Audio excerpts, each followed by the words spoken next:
I veleni nell'acqua del Veneto, parliamo dei PFAS, i nuovi limiti sono scattati dal 1 gennaio, ora sono 3000 volte più bassi e questo grazie all'Unione Europea che ha fissato la dose massima assumibile al giorno, ma in Consiglio regionale c'è una polemica. La consigliera di Europa Verde Cristina Guarda chiede che il Veneto faccia come la Germania. Allora, questo è Sveglia Veneto, il primo podcast dedicato all'informazione vista da nord-est.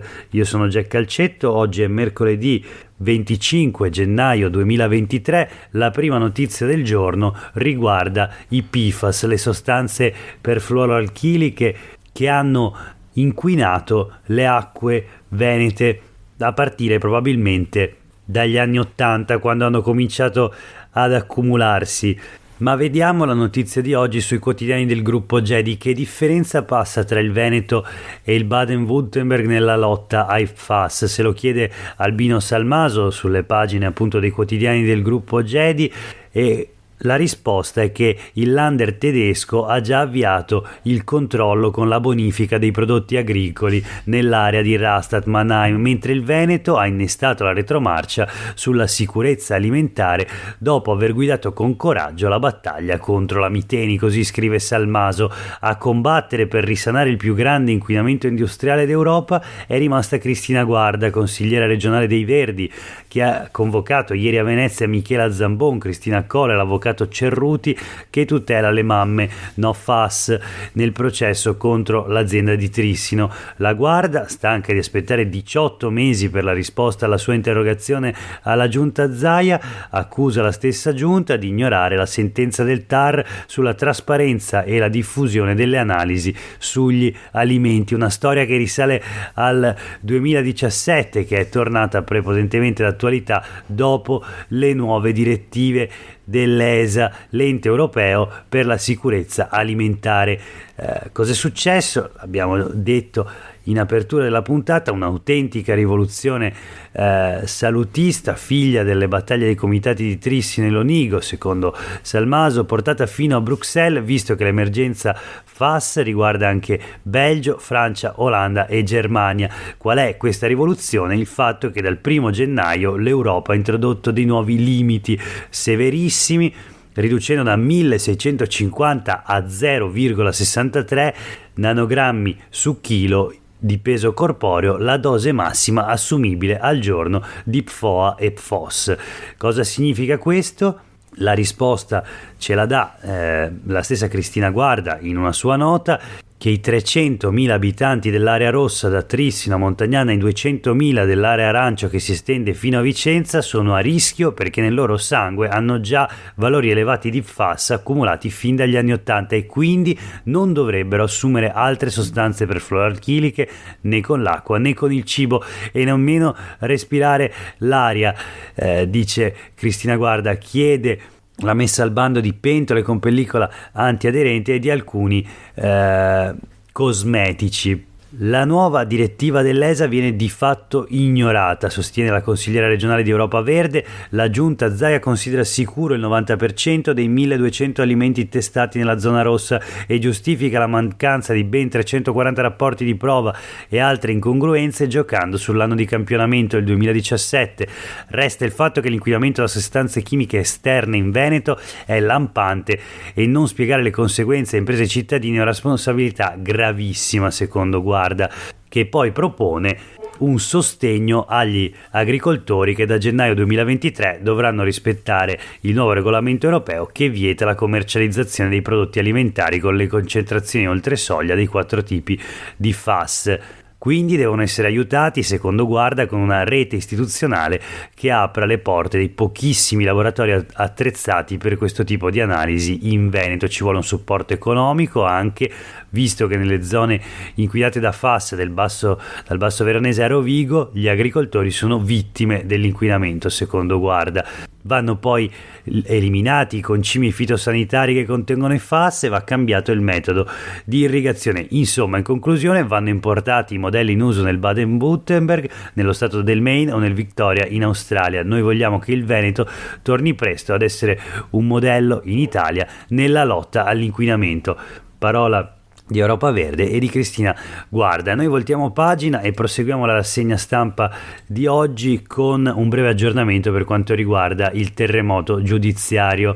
A Santa Maria di Sala la procura contesta all'ex sindaco Fragomeni e agli altri arrestati diversi episodi corruttivi e il rischio di reiterazione del reato. 12 le persone coinvolte nell'ininterrotta serie di inchieste. Leggiamo il titolo del Corriere del Veneto: case di riposo, terreni permessi nel Salese, un sistema criminale. Secondo il GIP la cooperazione criminosa compiva reiterate opere di suggestione esercitando una pressione morale.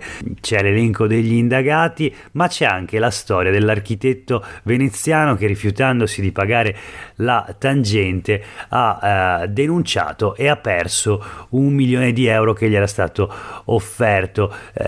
L'architetto veneziano, che appunto il Corriere del Veneto definisce l'eroe del caso, si è ribellato al sistema, si dichiara esterrefatto dalle pretese. Non mi lasciavano altra scelta che vendere i miei terreni a chi volevano loro, ma io ho registrato tutto di nascosto.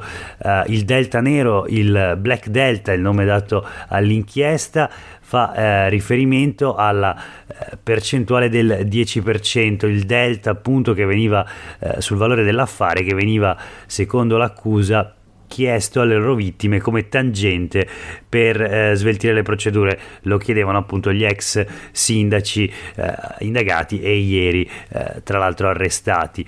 I complimenti di Cherchi, il procuratore capo di Venezia, che dice: tutto è nato da un cittadino con la schiena dritta, ha dimostrato forza morale e non ha ceduto.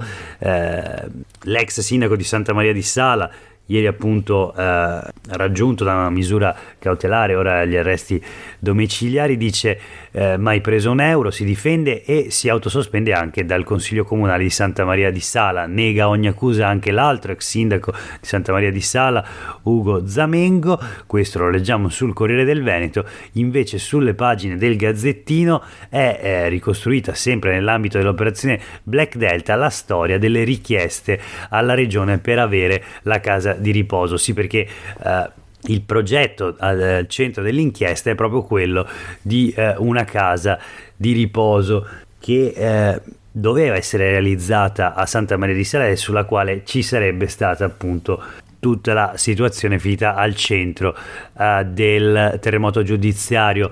Avrebbe dovuto essere costruita a Santa Maria di Sala perché, come scrive il Gazzettino, nel ricostruire la storia, appunto si tratta di una storia di 15 anni di vani tentativi. Il progetto è al centro d'inchiesta, le carte delle mosse del comune, ma Santa Maria di Sala finisce in fondo alla graduatoria, poi il Covid blocca tutto. Si parte dal 2008 e poi appunto il Gazzettino ripercorre tutte le tappe. L'ultima domanda nell'agosto scorso per un centro servizi da 120 posti letto, ma il virus appunto ha stravolto la programmazione. Nel frattempo la regione, appunto, c'è un commento: l'assessore Lanzarin sottolinea l'estraneità della regione appunto da questa vicenda, posti letto non ce n'erano. L'opposizione con Andrea Zanoni dice: dobbiamo essere tutti più reattivi e denunciare. Insomma, comunque ci sono ombre su cui fare chiarezza, naturalmente, e vedremo come proseguirà questa vicenda. Un'altra vicenda giudiziaria, un'inchiesta a Brescia. Qui si tratta però di abusi, insulti e castighi nei confronti di 3 ginnaste venete da parte della loro allenatrice. Ci chiamava Ciccione, così leggiamo sul Corriere del Veneto, che racconta appunto di questa inchiesta a Brescia con le accuse e le carte depositate. Indagata appunto la allenatrice, la coach. I medici sostengono abbia un disturbo borderline. Leggiamo brevemente la vicenda. Ieri mattina la polizia di Brescia ha notificato la misura cautelare interdittiva nei confronti dell'allenatrice, un'istruttrice di ginnastica ritmica che lavora in una palestra di Calcinato in provincia di Brescia, per il reato di maltrattamenti aggravati in seguito alle denunce per presunti abusi presentate da 8 sue ex allieve dell'Accademia. Tra queste ragazze, tutte minorenni che l'accusano, ci sono anche 3 giovani ginnaste della provincia di Verona. Già in passato con Sveglia Veneto avevamo raccontato una storia di abusi, soprattutto psicologici, e erano sfociati in alcuni casi in vere e proprie violenze, sempre nell'ambito della ginnastica ritmica, ginnastica artistica. Chiudiamo con alcune notizie flash. L'autonomia slitta ancora, fuoco incrociato sul voto in Consiglio dei Ministri e guerra anche sui numeri. Pesano le elezioni regionali. Il ministro degli affari regionali Roberto Calderoli ha riscritto il disegno di legge sull'autonomia differenziata dopo le osservazioni politiche e tecniche delle ultime settimane. La preapprovazione annunciata in Consiglio dei Ministri però è slittata ancora sul tema. Chiaramente pesano le imminenti elezioni regionali in Lazio e Lombardia. Ancora una flash dal Gazzettino di oggi, il sondaggio dell'Osservatorio Nord-Est: 6 cittadini su 10 sono convinti che per essere famiglia sia sufficiente vivere sotto lo stesso tetto, insomma non è necessario essere sposati in chiesa o civilmente, anche i conviventi sono famiglia. Nel giro di 15 anni a Nord-Est è profondamente mutata la valutazione. Nel 2008 la maggioranza riteneva che fosse necessario il matrimonio per riconoscere una famiglia. Naturalmente è tra i più giovani la percentuale più alta, l'84% di persone convinte che basta che 2 persone convivano sotto lo stesso tetto per essere una famiglia.